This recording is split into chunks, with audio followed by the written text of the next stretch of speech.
Yesterday we looked at Gideon and how he was called, but I want to dig a little deeper. I want to get into his mindset. In verse 13, he says to the angel, "And Gideon said unto him, O my Lord, if the Lord be with us, why then is all this befallen us? And where be all his miracles, which our fathers told us of, saying, Did not the Lord bring us up from Egypt? But now the Lord has forsaken us and delivered us into the hands of the Midianites."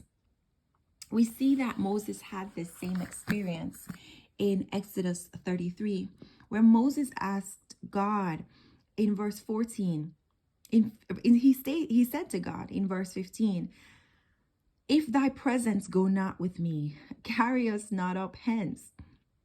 And I'll just go on to verse 16. "For wherein shall it be known here that I and thy people have found grace in thy sight?" This is after God had said to him, "You have found grace in my sight." This is after God had worked the miracles for him and the people of Israel.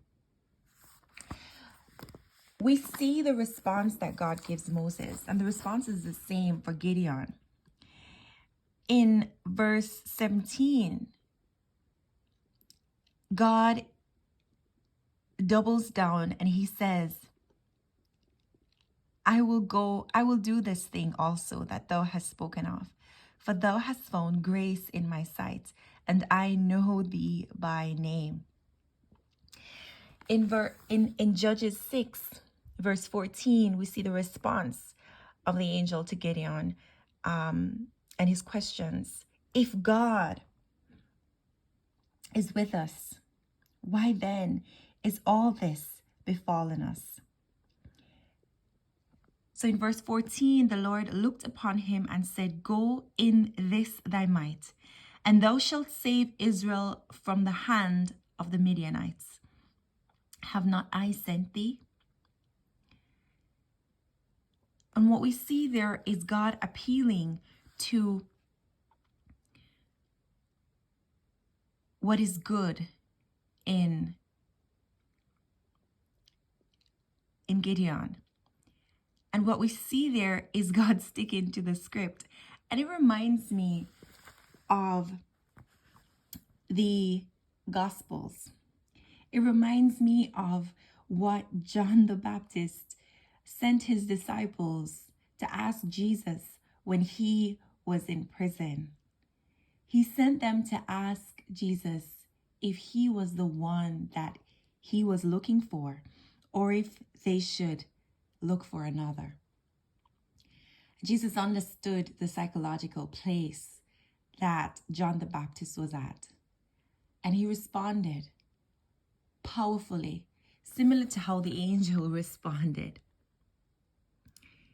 He recognized what was good in John the Baptist, and he did all the things that he was usually doing. And then he sent to John the Baptist and said, "Go and tell him of all the things that you see." And so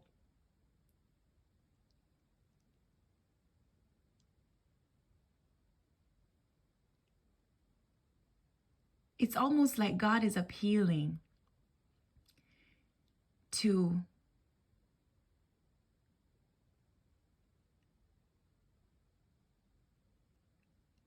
the inner person, to the